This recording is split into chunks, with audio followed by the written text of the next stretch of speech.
আসসালামু আলাইকুম প্রিয় দর্শক। যদি ব্যাংক আপনাদের বিরুদ্ধে লিগ্যাল নোটিশ পাঠান ঋণের বিপরীতে, বা ব্যাংক থেকে আপনি লোন নিয়েছেন এর বিপরীতে যদি আইনজীবীর মাধ্যমে আপনাকে লিগ্যাল নোটিশ প্রেরণ করেন, সেই ক্ষেত্রে আপনি কি করবেন বা আপনার কি করণীয় সেই বিষয় নিয়ে আলোচনা করব। পুরো ভিডিওটি না টেনে আমার সঙ্গেই থাকুন, এবং আমার ভিডিওটি ভালো লেগে থাকলে অবশ্যই চ্যানেলটিকে সাবস্ক্রাইব করে পাশে থাকবেন এবং বেল আইকনটি চালু করে রাখবেন। প্রিয় দর্শক, ব্যাংক থেকে আপনি লোন নিয়েছেন, লোন নেওয়ার পরে ব্যাংকের টাকা নিয়মিত আপনি পরিশোধ করতেছেন অথবা করতেছেন না, সেই ক্ষেত্রে ব্যাংক আপনার বিরুদ্ধে কিন্তু আইনগত ব্যবস্থা গ্রহণ করতে পারেন। ব্যাংক আপনাকে আইনজীবীর মাধ্যমে কিন্তু লিগ্যাল নোটিশ প্রেরণ করতে পারেন। সেটি হতে পারে যখন আপনি লোন নিয়েছেন অথবা আপনি সময় মতো কিস্তি পরিশোধ করতেছেন না, ব্যাংক আপনার সাথে যোগাযোগ করছে কিন্তু আপনি ফোন ধরছেন না, অথবা ব্যাংকের সাথে আপনার কানেক্ট নাই, সেই ক্ষেত্রে কিন্তু ব্যাংক কী করবে, আইনজীবীর শরণাপন্ন হবেন এবং হওয়ার পরে তিনি কিন্তু একটি আইনগত লিগ্যাল নোটিশ প্রেরণ করবেন আইনজীবীর মাধ্যমে। এরপরে আপনাকে জানানো হবে যে আপনি এ যাবৎ ব্যাংকে থেকে কত টাকা লোন নিয়েছেন এবং কত টাকা পরিশোধ করেছেন এবং আপনার কত টাকা ওভারডিউ আছে। এই বিষয়গুলো নিয়ে কিন্তু আইনজীবীর মাধ্যমে ব্যাংক একটি আপনাকে লিগ্যাল নোটিশ পাঠাবেন। এই লিগ্যাল নোটিশ পাঠানোর পরে কিন্তু লিগ্যাল নোটিশে একটা নির্দিষ্ট টাইম থাকবে, সেটি 7 দিন হতে পারে, 10 দিন হতে পারে, অথবা 15 দিন হতে পারে। এইরকম একটা সময় আপনাকে বেঁধে দিবেন। এই সময় বেঁধে দেওয়ার পরে আপনাকে কিন্তু লিগ্যাল নোটিশ প্রেরণ করবে বাই পোস্ট অফিসের মাধ্যমে আপনাকে লিগ্যাল নোটিশ প্রেরণ করবে। এই লিগ্যাল নোটিশ পাওয়ার পরে যদি আপনি ব্যাংকের সাথে যোগাযোগ করেন তাহলে তো ভালো।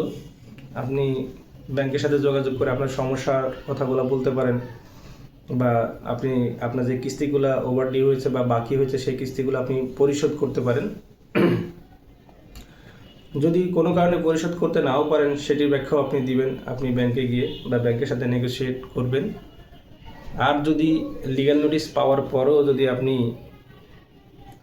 চুপ মেরে বসে থাকেন, কোনো আইনজীবীর সাথে সলা পরামর্শ না করেন, অথবা ব্যাংকের সাথে যোগাযোগ না করেন, সেই ক্ষেত্রে কিন্তু ব্যাংক আপনার বিরুদ্ধে অর্থ আদালতে মামলা দায়ের করবেন, এবং এই মামলার মাধ্যমে কিন্তু আপনার কাছ থেকে আপনার যেই ব্যাংক থেকে ঋণ নিয়েছেন সেই ঋণের টাকা কিন্তু ব্যাংক আদায় করবে। ব্যাংক কোনো সময় কিন্তু আপনাকে ঋণের টাকা মাফ করবে না, বা ঋণের দায়ী হতে কিন্তু আপনাকে অব্যাহতি দিবে না। তাই আপনি যখন ব্যাংক আপনার বিরুদ্ধে লিগ্যাল নোটিশ প্রেরণ করবে, অবশ্যই আপনি আপনার নিকটস্থ একজন ভালো আইনজীবীর কাছে যাবেন, যারা অর্থায়ন বিষয় নিয়ে চর্চা করে বা অর্থায়নের মামলা করে, এমন কোনো আইনজীবীর কাছে যাবেন, গিয়ে আপনি তার সাথে আলোচনা করবেন এবং কিভাবে ব্যাংকের টাকা পরিশোধ করতে হয় বা ব্যাংকের সাথে কিভাবে নেগোশিয়েট করতে হবে, সেই বিষয়গুলো নিয়ে কিন্তু আপনি আলোচনা করে একটা পদক্ষেপ গ্রহণ করতে পারেন।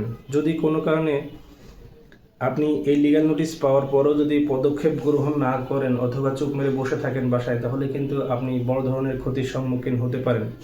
এই ক্ষেত্রে যদি আপনার ব্যাংকে কোনো সম্পত্তি মর্টগেজ থাকে, অথবা আপনার আর ব্যাংকের থেকে লোন নেওয়ার পরে যারা গ্যারান্টর হবে, আপনার এই ঋণের গ্যারান্টর হবে, তাদের বিরুদ্ধেও কিন্তু এই ধরনের পদক্ষেপ গ্রহণ করা হবে, তাদের বিরুদ্ধেও কিন্তু মামলা দায়ের করা হবে, তো তারাও বিপদে পড়তে পারে। তো প্রিয় দর্শক, এই বিষয়গুলো আপনি মাথায় রেখে সতর্ক থাকবেন। যদি ব্যাংক আইনজীবীর মাধ্যমে আপনাদেরকে লিগ্যাল নোটিশ প্রেরণ করেন, তাহলে অবশ্যই ঘরে বসে না থেকে আপনি অন্য একজন আইনজীবীর কাছে যান, ভালো বুদ্ধি পরামর্শ নেওয়ার পরে আপনি কী ধরনের পদক্ষেপ গ্রহণ করবেন সেটি সিদ্ধান্ত নিন, তাহলে কিন্তু আপনি বড় ধরনের বিপদ থেকে বেঁচে যেতে পারেন। তো অবশ্যই এই বিষয়গুলো আপনি মাথায় রেখে আপনি সামনের দিকে আগাবেন। কারণ আপনি যদি লিগ্যাল নোটিশ পাওয়ার পরও বসে থাকেন, কিন্তু ব্যাংক কিন্তু বসে থাকবে না। ব্যাংক আপনার বিরুদ্ধে কন্টিনিউ একটা ব্যবস্থা বা একটা প্রসেস নেবেই, কারণ ব্যাংক যেহেতু আপনার কাছে টাকা পায়, সেহেতু ব্যাংকের টাকা আপনাকে পরিশোধ করতেই হবে। এই জন্য অবশ্যই লিগ্যাল নোটিশ পাওয়ার পরে আপনি ব্যাংকের সাথে অথবা ভালো একজন আইনজীবীর পরামর্শ নিয়ে আপনি কিন্তু অগ্রসর হতে পারেন। তো প্রিয় দর্শক, আমার এই ভিডিওটি দেখে যদি আপনাদের ভালো লেগে থাকে বা আপনাদের যদি কোনো উপকার আসে, অবশ্যই কমেন্টের মাধ্যমে জানাবেন, এবং আইনগত সহায়তার জন্য আমাকে ফোন করতে পারেন। ফোন নাম্বার ডেসক্রিপশন বক্সে দেওয়া থাকবে। ভালো থাকবেন, সুস্থ থাকবেন। আসসালামু আলাইকুম।